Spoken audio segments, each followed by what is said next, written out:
মমতা ব্যানার্জি সাত্ত্বিক ব্রাহ্মণ হয়ে সরকারি টাকায় যদি মন্দির বানাতে পারে, সরকারি টাকায় যে টাকা মন্দির করা যায় না, যে টাকা মন্দির করা যায় না, আজকে সেই জনগণের টাকা, এ টাকা মমতা ব্যানার্জির বাপের টাকা না, এ টাকা মমতা ব্যানার্জির খালোয়াপার টাকা না, এ টাকা জনগণের টাকা, বাংলার মুসলমানের টাকা, বাংলার হিন্দুর টাকা, বাংলার সনাতনীর টাকা, বাংলার অধিবাসী টাকা। সেই টাকা নিয়ে যখন মন্দির করলো, তখন হুমায়ুন কঞ্চি সে চিন্তা করলো, ও যদি সাত্ত্বিক ব্রাহ্মণ হয়ে সরকারি টাকায় মন্দির করতে পারে, তাহলে আমি হুমায়ুন আমিও একটা মসজিদ করে ফেলি। ওই জন্যই ও ঘোষণা করেছে 6 ডিসেম্বর মসজিদ বানাবে, বাবরি মসজিদ বানাবে। সেই মসজিদে যেহেতু হুমায়ুন তার নাম, সেই নামের ঐতিহ্যকে বহাল রেখে বাবরি মসজিদ, যেটা 6 ডিসেম্বর শহীদ হয়েছে, সেটাকে রেখে উনি বাবরি মসজিদ করার প্রস্তাব ঘোষণা করেছে। উনি আকাশে করবেন না, পাতালেও করবেন না, ল্যান্ডেই করবে। এবং তার ডাকে মসজিদ হচ্ছে, সে মসজিদ মানে আল্লাহর ঘর, মুসলমানের প্রার্থনার নামাজের ঘর, আল্লাহকে স্মরণ করার ঘর। এটা কোনো পৈতৃক সম্পত্তির হতে পারে না। সেখানে আমরা দেখতে পেলাম একটা জায়গা জাস্ট দেখতে গেছিল জায়গাটা করা যায় কেন, কিন্তু ফাইনাল হয়নি।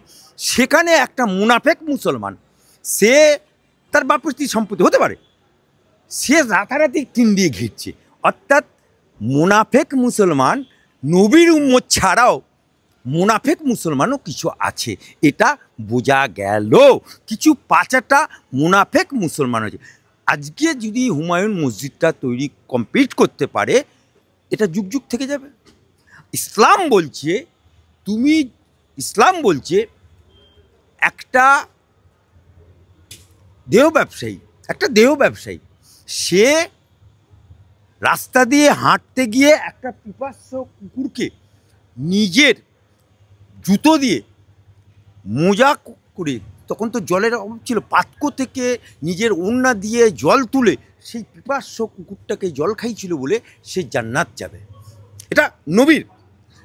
তাহলে মসজিদ করলে হাজার হাজার মানুষ বছরের পর বছর নামাজ পড়বে, এবং যত মানুষ ওই মসজিদে নামাজ পড়বে তত মানুষের নেকি হবে, পুণ্যি হবে, হুমায়ুনও পাবে, সবাই পাবে। এই জন্যেই হুমায়ুন যেটা করছে, একজন নবীর উম্মত হিসাবে, একজন মুসলমান হিসাবে আমি এটাকে পূর্ণ সমর্থন জানাচ্ছি। আমাকে নিমন্ত্রণও করেছে লোক মারফত, আমি যেতে পারবো কি পারবো না সেটা পরের বিষয়। উনি নিমন্ত্রণ করার জন্য তাকে আমি শুভেচ্ছা অভিনন্দন জানাই। আচ্ছা, আমি বলছি যে দীঘার জগন্নাথ মন্দির, তাহলে একদিকে হিন্দু ভোট রইলো এবং এই যে বাবরি মসজিদ, তাহলে সংখ্যালঘু ভোট, তাহলে পুরোটাই কি শাসক দল মন্দির মসজিদের রাজনীতি করে টানতে চাইছে? এখন তো বাংলায় এছাড়া কী আছে? আপনি বলুন, চাকরি নেই, ব্যবসা নেই, কিচ্ছু নেই। বলতে মমতা ব্যানার্জিকে বলতে হয় মুড়ি ভাজো, মমতা ব্যানার্জিকে বলতে হয় ঘুগনি তৈরি করো, মমতা ব্যানার্জিকে বলতে হয় চা তৈরি করো। তাই আজকে বাংলার বুক থেকে হাজার হাজার মুসলমান চলে যাচ্ছে চাকরি কর্মসংস্থানের জন্য, রাজমিস্ত্রি কাজ করার জন্য কেরলে যেতে হচ্ছে, গুজরাটে যেতে হচ্ছে, রাজস্থানে। আপনি শুধু একটা উদাহরণ দিচ্ছি, নট করে মমতা ব্যানার্জি, গুজরাটের উদাহরণ দেয় ওরা। গুজরাটে 11% মুসলমানের বস, সেখানে সরকারি চাকরিতে 10% মুসলমান। চ্যালেঞ্জ করছি। আর তোমার এখানে 35% সরকারিভাবে, বেসরকারিভাবে 45% মুসলমানের বাস, চাকরি সরকারিতে 0.5%। 0.5%। তুমি মুসলমানদেরকে ভোট লুটেরা বানিয়েছো, তুমি মুসলমানদেরকে ভোট ক্যাচারা বানিয়েছো, তুমি মুসলমানদেরকে গুন্ডাগার্দি করতে শিখেছো, তুমি মুসলমানদেরকে রাজনীতির ডান্ডা ঝান্ডা ধরতে শিখিয়েছো। এই কারণেই আজকে বাংলার বুকে সব আচ্ছা এসআর হচ্ছে। 11টা রাজ্যে কোনো শব্দ আছে?